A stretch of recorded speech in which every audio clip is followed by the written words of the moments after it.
what's up and welcome back to my YouTube channel. So today's video is going to be a tutorial on how to do velocity or time remapping. I'm doing this video because a couple weeks ago I did this video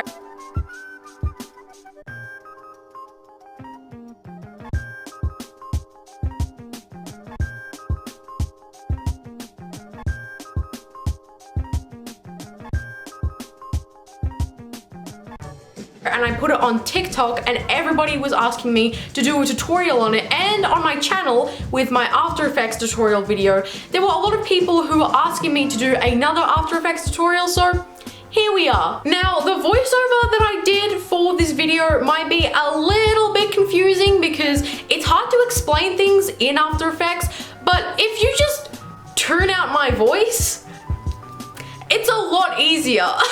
Alright, enough talking. This is not what you're here for. You're here for the tutorial. So before we start anything, make sure you fixed your composition settings. I have the iPhone format, which is 180 by 1920, and the frame rate at 30, which is the perfect FPS. Anything higher is too much, and anything lower is too laggy. Now this is the most important thing for velocity, but you always have to turn on the button next to the two circles, which is frame blending. And in the column where your clip is, you turn it on and then you click it again, because if you don't, it is not going to be smooth at all, so make sure you click it twice. Then you go ahead and turn motion blur on, and now we can get ready to do the velocity.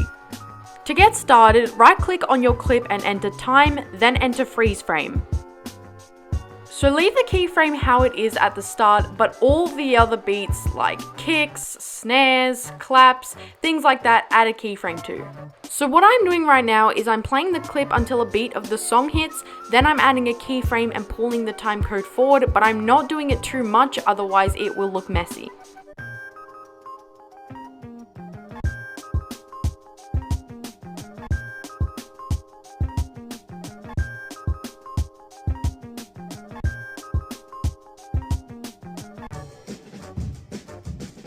Now the end of your clip may not have a beat at the end of it, but you always have to add a keyframe anyways, otherwise it just looks really strange. Now that you've added all your keyframes, highlight them and right click, then go into Keyframe Assistant and select Easy Ease. After doing that, you go into your graph editor, and now it's time to fix all of these keyframes. Make sure your graph looks like mine though, because if you are on speed graph, it is much more difficult to do this. Value graph is just so much easier for a lot of things, so just make sure you're not using speed graph. Now we can start. Now surprisingly, this part is pretty easy. All you want to do is get your left keyframe and drag that up, then get the keyframe on the right and drag that down, so it's kind of a horizontal S shape. And you want to do that with all of your keyframes. Make sure you find the right balance though, because if your keyframes are too high or too low, they're going to look bad, so make sure you find that perfect balance.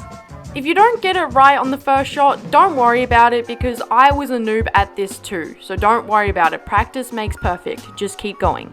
Now I'm just going to repeat these steps on a couple more clips to show you guys how to do it again, and show you guys how it looks like on other clips. By the way guys, if you have any trouble with anything that I do in this tutorial, don't hesitate to comment below on what you're having trouble with, because I will be more than happy to help you.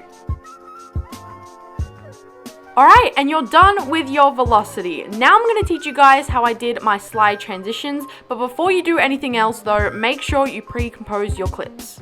The setting to pre-compose cut out on the video, but you will see it once you get there.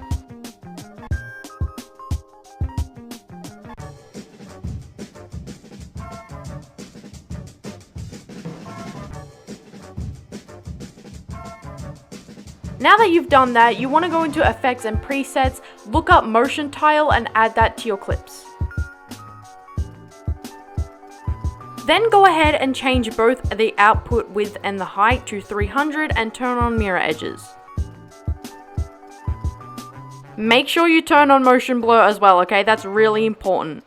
Also, nobody has the time to add the same effect multiple times, so just click on the effect, click Command C, go to a different clip, and then click Command V. It is so much more convenient.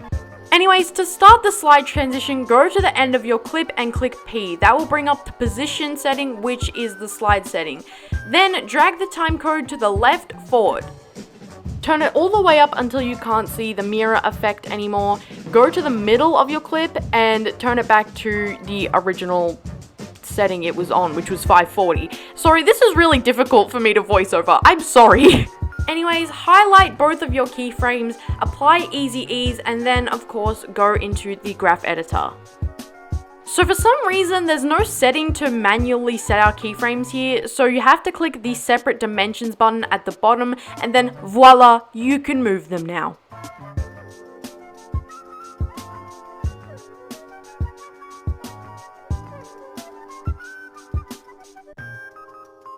After you've got your keyframe movement, go to the end and move your end keyframe 1 frame forward, then it makes it smooth and gets rid of the white background.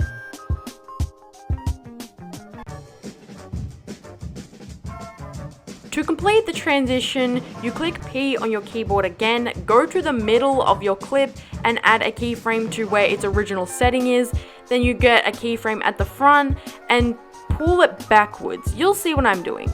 I know the voiceover sounds a bit messy, but that is the best way that I can explain it because After Effects is quite difficult, but if you just follow what I'm doing on the screen, your video will end up perfectly.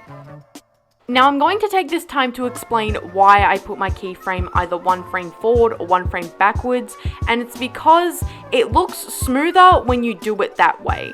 So if you just want maximum smoothness as possible with any transition, a rotation, a zoom, do that and it will look so much better.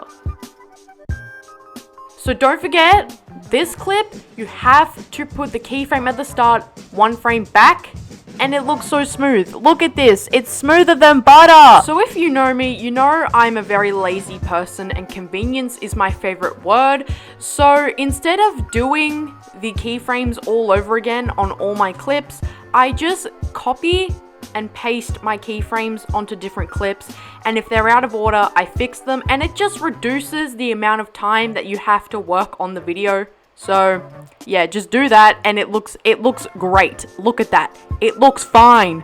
Now we're moving on to the last part of this tutorial, the zooms. So to do the zoom in and the zoom out, you just click S on your keyboard and it gives you that ability. On one beat, add a zoom in, on the next beat, add a zoom out, etc. After you've added all of your keyframes, you highlight them and then add Easy Ease.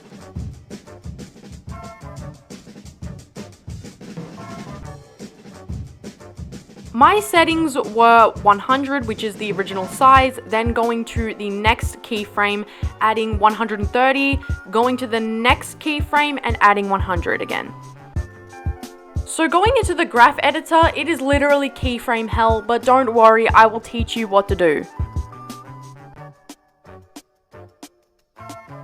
Again, make sure it's on value graph because around these streets, I don't mess with speed graph, okay? Look at that! Just use value graph, it looks so much better! Anyways, just follow what I do on the screen. So basically, what you want to have is the keyframes on the left to go up and the keyframes on the right to go down. They should at the end look like waves. If you don't know what I mean, you will see in a second. If you still don't know what I mean, the keyframes on the left should look like they're going into the shape of a P or an F, and the keyframes on the right should be going into an L. Do this with all of your keyframes and I swear the zooms look so good. Also, when you're working with an abundance of keyframes, it always seems to move the other keyframes as well, and that is just annoying and it's difficult and it's frustrating. So to prevent that from happening, just click onto another keyframe, then go back to the keyframe you were trying to fix, and it works. I'm really confusing when it comes to explaining things, but if you just look at the screen, it will make sense, okay? Just listen to my voice. Actually, no, tune my voice out. That's what I meant. Oh my god.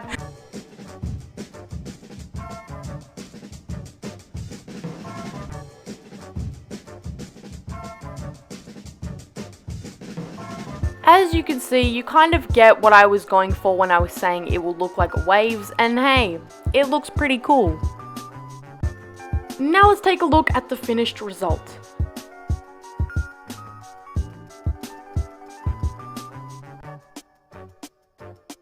Alright guys, and that is the end of the video. I hope this helped you and I really really hope you enjoyed the video. Don't forget to like, subscribe, and drop a comment down below if you're going to use this, or if this was helpful at all, or what video you would like me to do next. And I will see you guys in the next YouTube video. Bye.